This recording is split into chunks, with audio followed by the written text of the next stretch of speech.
Welcome to Built, Trusted, Chosen, the podcast for leaders and marketers in trades and construction. Hosted by Wes Towers from Uplift 360. G'day, Adrian. It's fantastic to have you on the show today. I'm really excited to unpack some learnings for our audience, trades and construction people, the show being Built, Trusted, Chosen. So just so people can understand who you are and where you're coming from, if you could let the people know a little bit about yourself. Thanks, Wes. I really appreciate the opportunity to speak on a podcast with you. Built, Trusted, Chosen.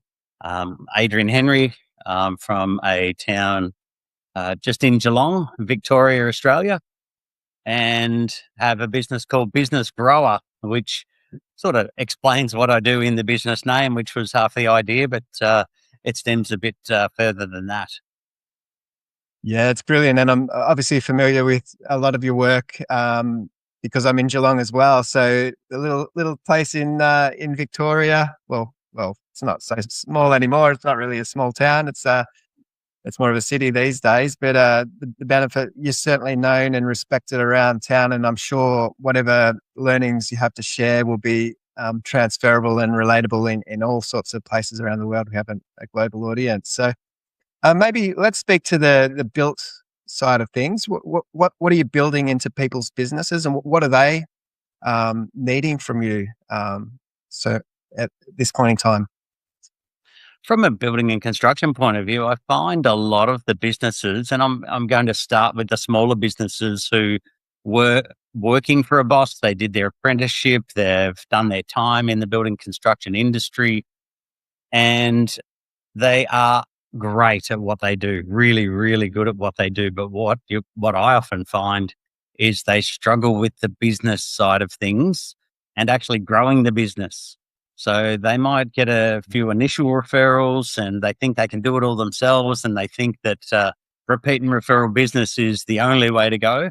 And then all of a sudden they have a really quiet patch in their business. So I can help them with that. Yeah, for sure. I think a lot of founder-led businesses, and I can speak from my own experience, you start out with a skill set and you take that to market, and you've worked in other companies doing the very thing that you're going to sell if it's a service-oriented business.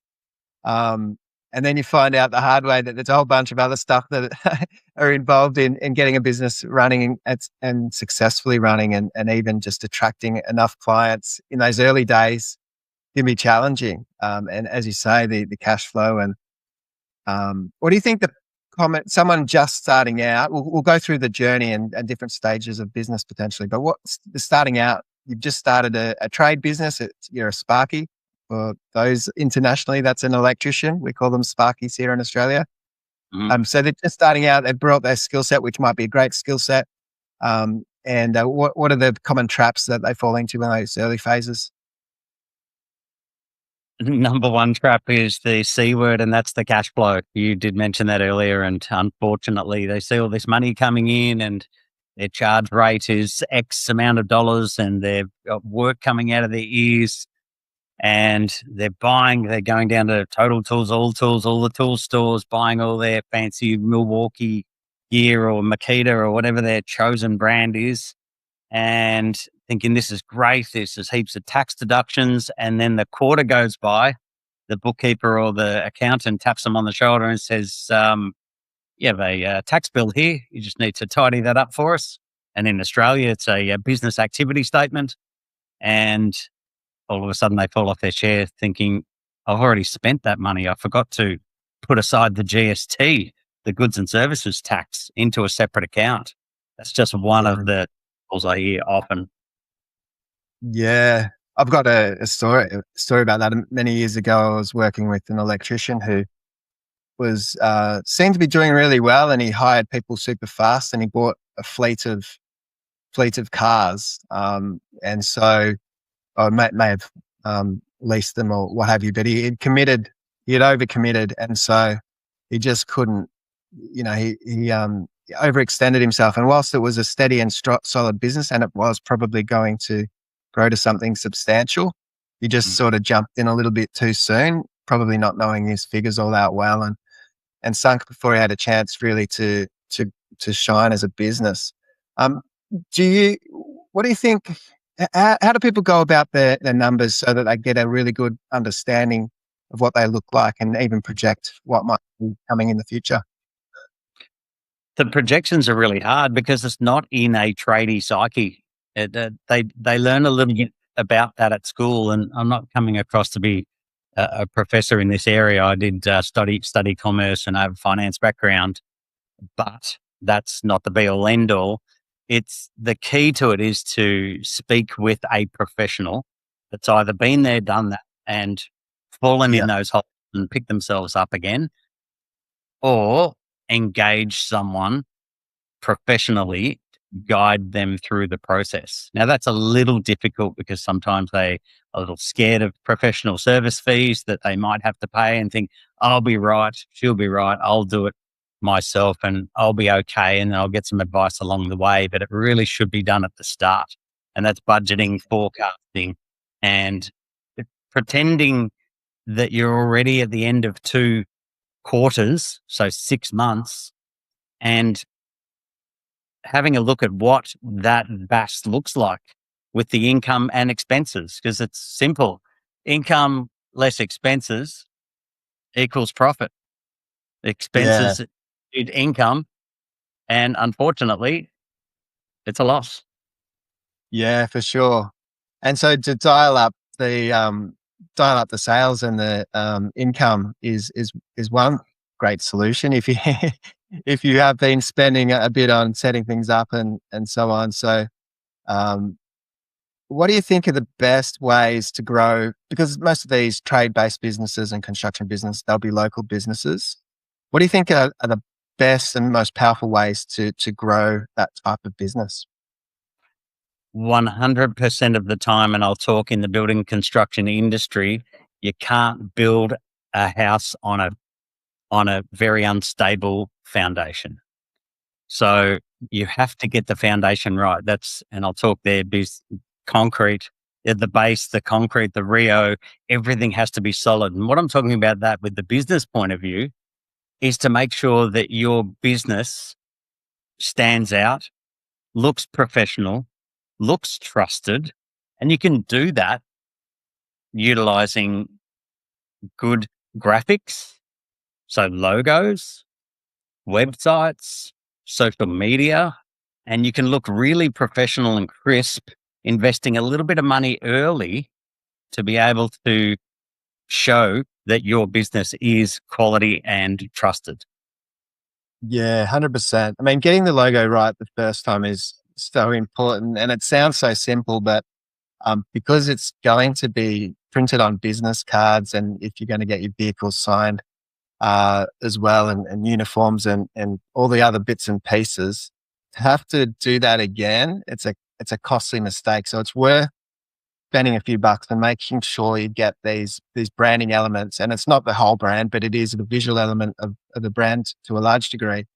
So to get that stuff bedded down, so even the colors, so you might, if you set yourself up in a way that, you know, you want to have branded uniforms and so on, you want to make sure these things are done foundationally right the first take, and then it massages through.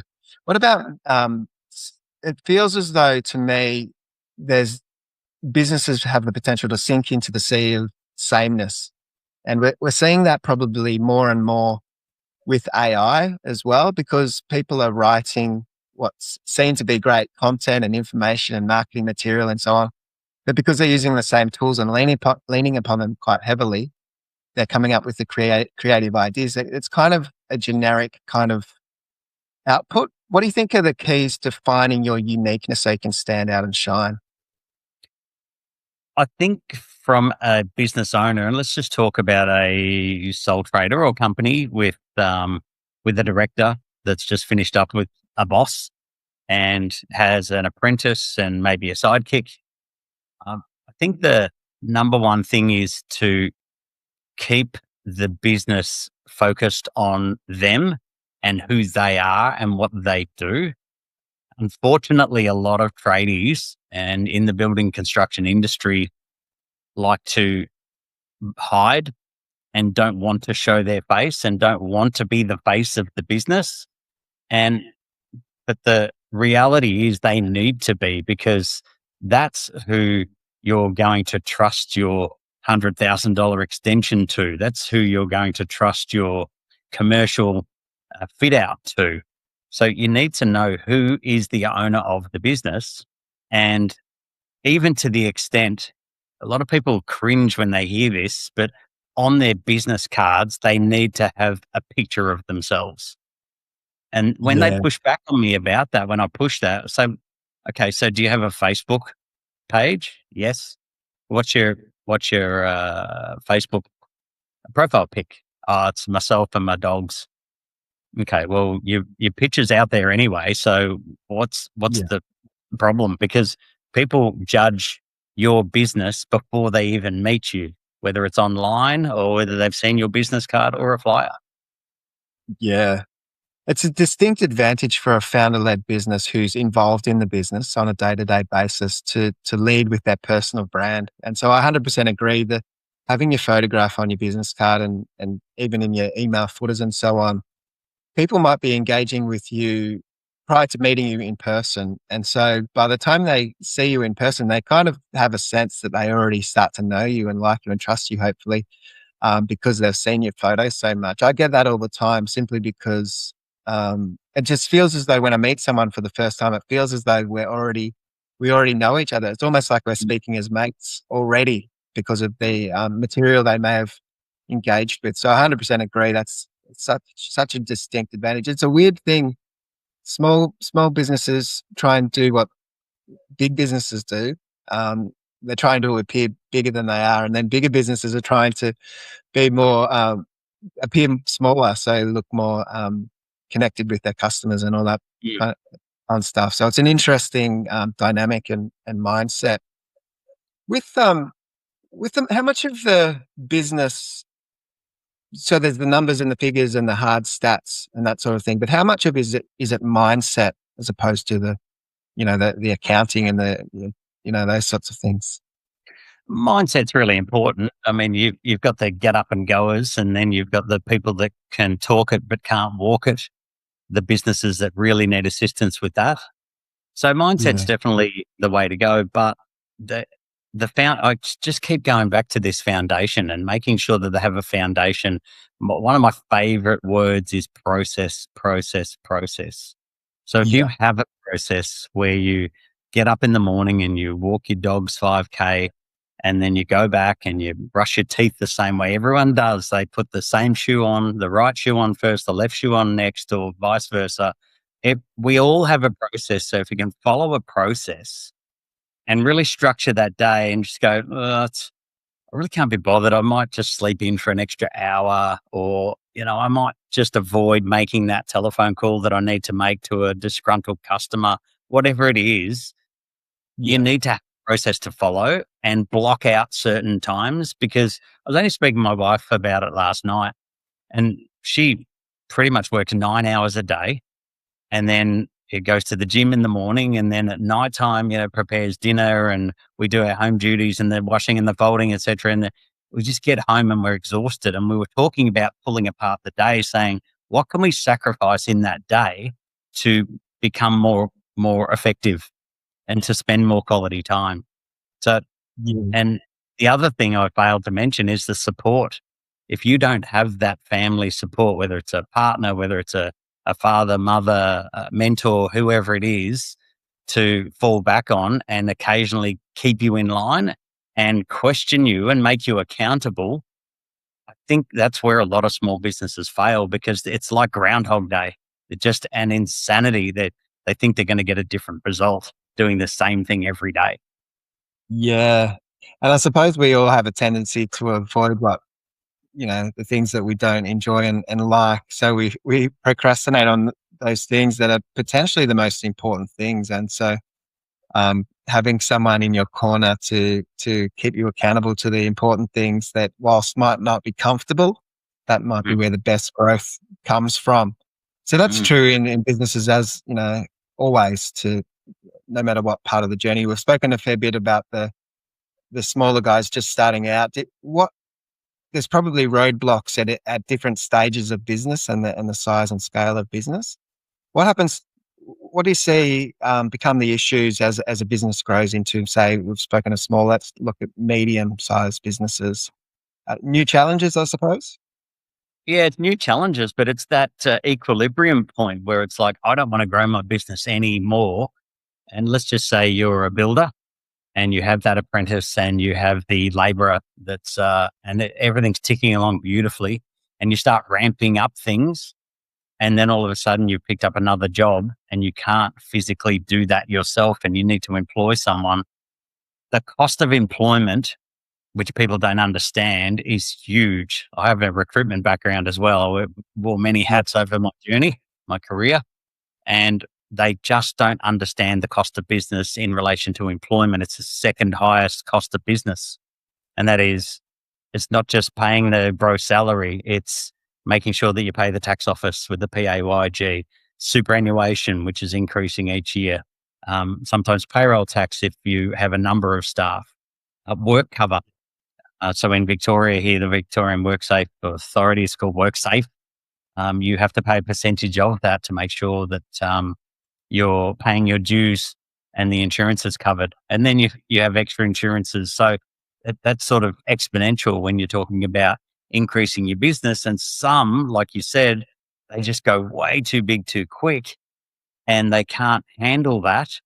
But then it's feast or famine scenario as well, where they're feasting and they're eating like a king. And then all of a sudden winter comes and we'll bring a bit of winter is coming. They have no work and the guys are forced to take annual leave, or they don't have any work, or they have to lay someone off. That's a terrible scenario to be in. Yeah. With the recruitment piece, no doubt, a big portion of the cost to the business is the time to train them up as well. And so, it might feel like you're just pouring in a whole bunch of time initially and not getting a financial return on that. And so, firstly, the training cost, but also that then off the back of that, it means you've got to keep your team members engaged once you have invested into them so much. Yeah, What do you think it takes?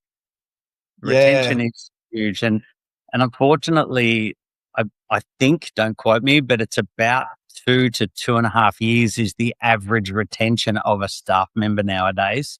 Now that goes across industries, but there's so many boxes that you need to tick as an employer to keep that employee engaged. I have a stepson that's a fully qualified plumber.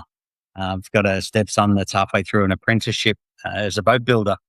And to keep them engaged, I take my hat off to their current employers, because there's so many offers out there and shiny things in the distance for them to consider, that even 2 or 3 things that are really annoying those employees, and let's just not just look at apprentices, but full-time wage earner employees, to keep them engaged is really, really difficult. Yeah. Particularly with the shortage of, certainly in our region, Victoria and Australia in general, I think it's pretty there's a bit of a shortage in qualified trades and so on. So because there's not many getting around, you've got to fight hard to attract them into your business and keep them, because there's probably other people ready to poach them, ready to snavel them up. So what do you think some of those key things you can do to keep a staff member engaged for the long term, so they stick around longer than hopefully that 2.5 years or whatever it is? I think it's definitely investing time into each of the employees, listening to their needs, looking for triggers and responses during the day. I'll give you a positive example. I remember one of the lads came home and said, the boss buys us coffee every day. It's absolutely awesome. They just thought the coffee was amazing. Now that coffee cost the boss $5 a cup, whatever it was per day, expand that out to $25 a week, etc. Now, he might not have been paying he'll be paying award wages, but he might not have been paying what the guy next door was paying. But the guy next door might not have had the coffee. They might not have had the, hey, you can knock off early. They might not have had that flexibility.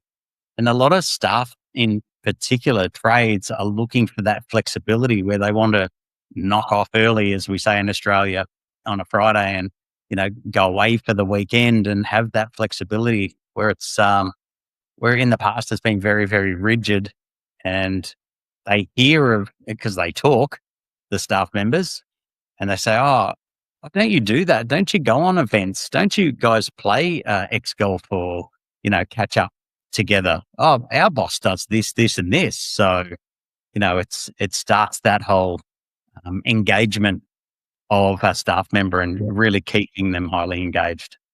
Yeah, the culture of the company. And I suppose the culture would be, to a large degree, a reflection of the attitude and values of the founder and those that are in charge. And so certainly I see this a little bit. I mean, there can be high pressure industries oftentimes. Things go wrong. Timelines get blown out outside your control because the person ahead of you in the construction project was delayed, and therefore he's messed up your timing, and a whole bunch of stressful things as business leaders. So trying to keep that in check and making sure that stress doesn't reflect into how you communicate with your team. That's probably a challenging thing. Yeah, it is challenging. And I think from a business owner point of view, you're right. It's all about that business owner and what their morals and ethics, etc., are, and how they've been treated in the past when they were going up through the ranks. But I think it's really important to praise in public and put down in private.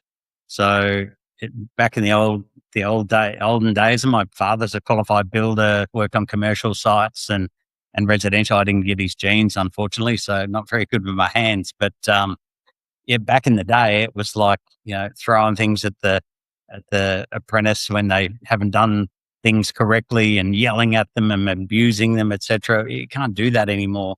But having a quiet word and really getting into what's happening in the person's life. They could be going through something pretty terrible in their personal life and not bringing that to work, which is fine. But if a good boss would identify that, they can cater for that when they're dealing with each individual personality.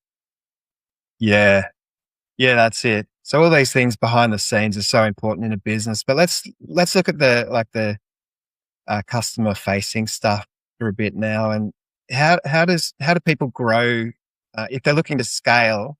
What are some of the things that they should be looking at introducing or focusing on as a local business to grow their businesses?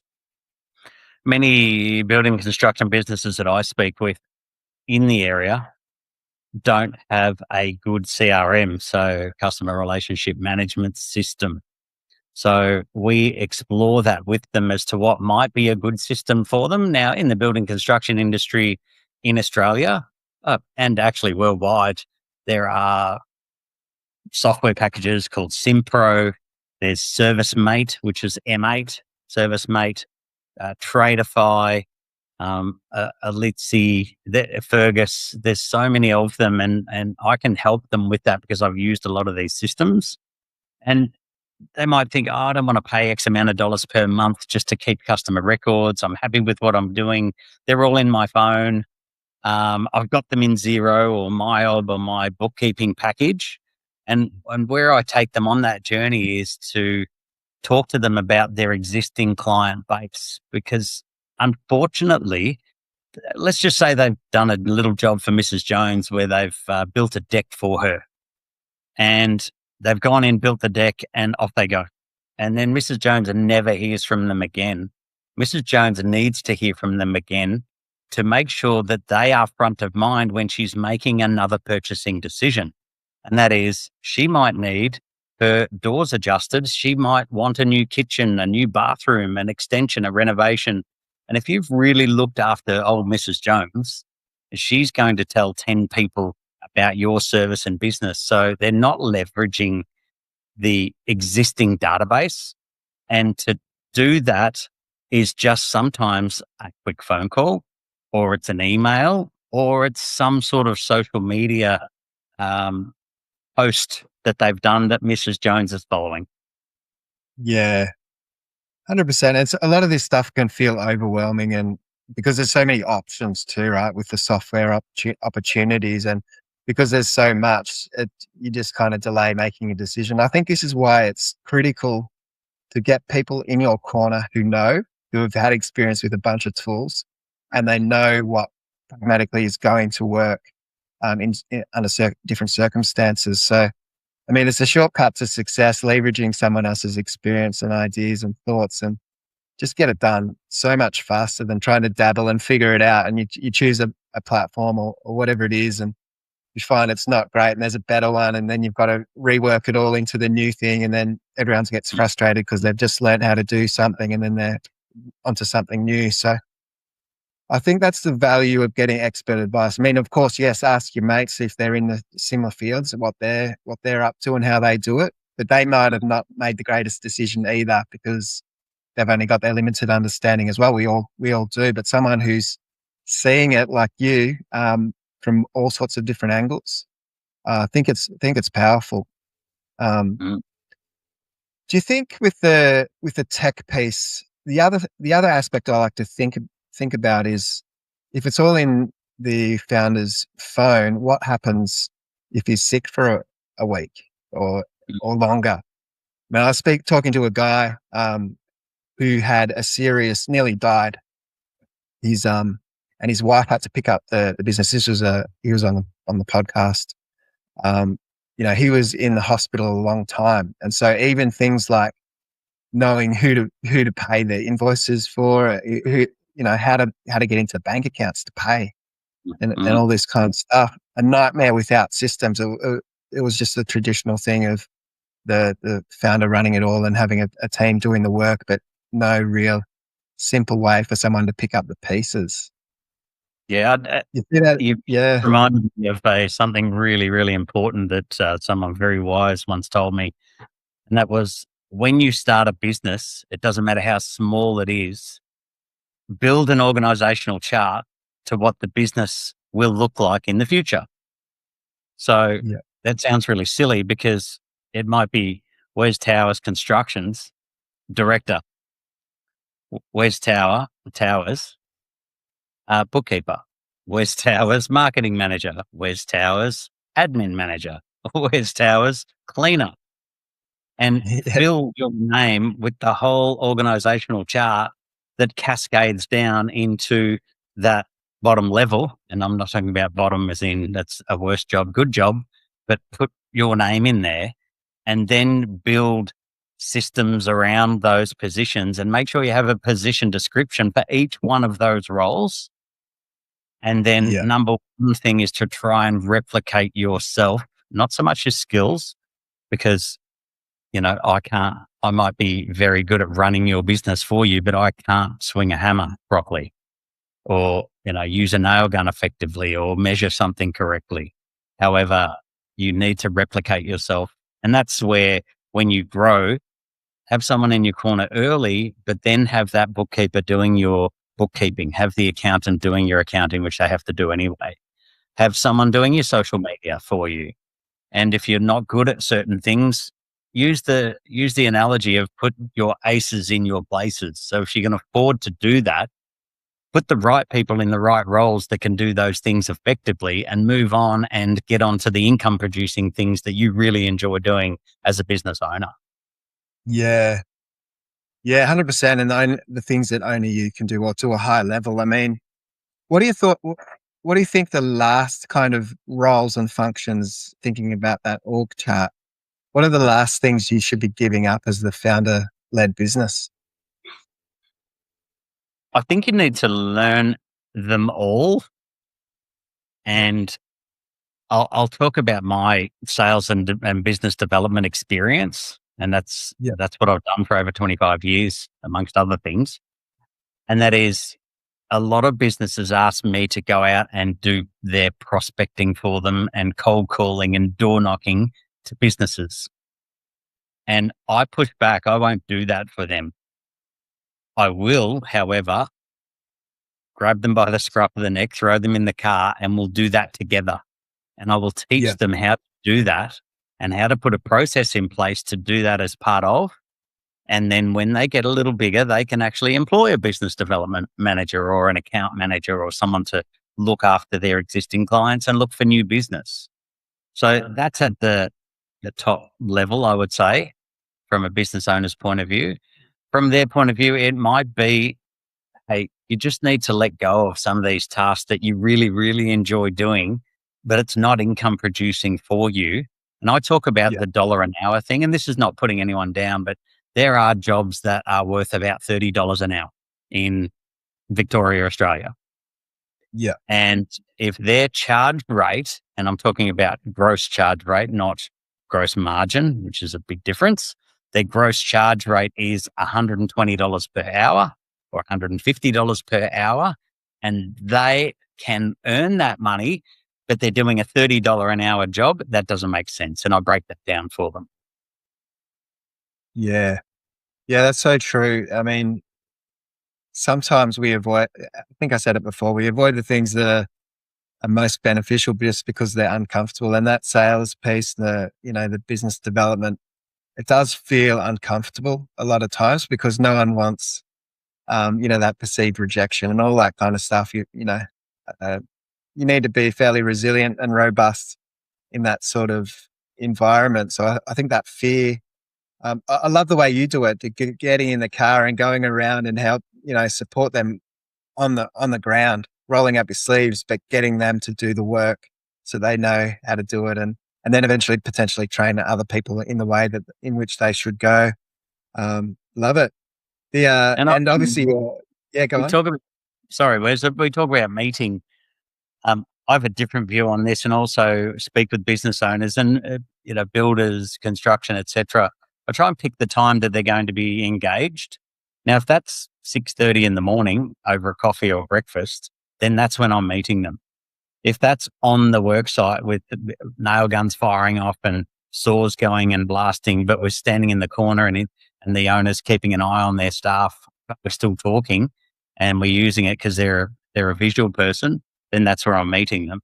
I think that's really important. It's not about, well, you need to follow my structure and you need to see me at 9:00 and we need to meet at this particular place and this is what we're going to do. That's fine. I'll give them a structure, but work around them. Now, if it's a Zoom meeting or a Teams meeting, that's okay as well.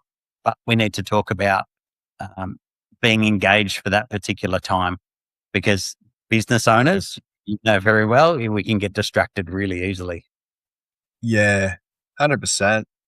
And I think, in my own journey with some of these things, one of the best things that I did was join some networking groups. And as a young business person, I felt pretty inferior to the room, with a whole bunch of business leaders. And that's how you might feel starting out in some of these things. But the growth cycle in that, you're observing how other people present. They're talking about different businesses, of course. But you learn the craft and you see what's working and you get some education around that. I know you're a massive networker. I love that about you. It seems like, because I'm in Geelong, as I said before, we're both in Geelong. It seems like you know everyone in town in business. Your network is phenomenal. So if anyone's in Geelong and needs support, I would highly recommend they chat to you and potentially to ask you about some of the network opportunities, to talk to you and you can explain to that in person what might suit them. I really, really enjoy inviting tradies to networking events. They're like an absolute fish out of water, but I really, really help them and then give them guidance. See, a lot of people that go to, and I'll go off that networking tangent. They'll go to a networking event. It might be a Victorian Building Authority or whatever they're calling it now event. It could be a tradie day, etc. And they go there, they beeline someone that they know and they go and speak with them. They have a lemonade together. They'll have a little nibblies together and that's pretty much it. Where I'm teaching them to work the room. They've already researched the list of attendees. They've already jumped onto LinkedIn and Facebook and looked at all the socials about this particular person because they want to target that person. But all they're looking for is, hey, do you know this person? Can you introduce me? Well, yeah, I can. But you need to research. And why do you want their business? Why do you want to get into their? Oh, it'd be really good to get into the City of Greater Geelong and do construction at City of Greater Geelong, for example. Or it'd be great to be able to build so-and-so's house. Well, you need to research that. It's not going to come. So I'll give them the techniques and go with them to the events. Yeah. Yeah, the process of all that. There's so many key insights that someone like you can give because you're an expert in the field. You're obviously brilliant at that aspect. I've seen it in full flight. So this might be before we kind of get to a close and people can find out how to connect with you. Was there a question that I missed that I should have asked you, and what would the answer be to that? That's a really good point. So from an experience point of view, and that is, why should people contact me as business grower? Yeah. And the answer is that I give trusted advice and I am a trusted business advisor in the region. Now I'm growing that region where I'll be able to do things online. So if anyone wants to reach out, I can certainly put sessions together. But I have a passion for helping businesses grow. And because I've been in 10 different industries in sales, business development, management from all walks of life, then I keep it real to be able to help businesses grow or help businesses start. Yeah. Yeah. Great. Great. I love it. And so how do people find out more? How do they connect with you? I'm on all the socials. You'll see me walking down the street and videoing, and you'll see my dogs in my house, and they'll be featured as well. businessgrower.com.au. I'm just developing the site to the next level, and typically just started off simple. And this is what I help local tradies and building construction people with. Facebook, Instagram, Google. So some nice Google reviews there as well, where I've helped some local businesses, painters, handymen, and trailer manufacturers. There's all different types of people there. So just jump onto Google, and otherwise info@businessgrower.com.au. Fantastic, Adrian. So I'll definitely put those the websites and even the email address and so on into the show notes so people can find that easy. And I encourage. It sounds as though you'll be serving not just Geelong. Obviously, there's a key benefit of being local, but it sounds like you'll be serving people all around as well. So I encourage everybody to check out what Adrian's up to and connect. Thanks, Wes. It's great. Thanks for listening to Built, Trusted, Chosen. Brought to you by Uplift 360. Visit uplift360.com.au.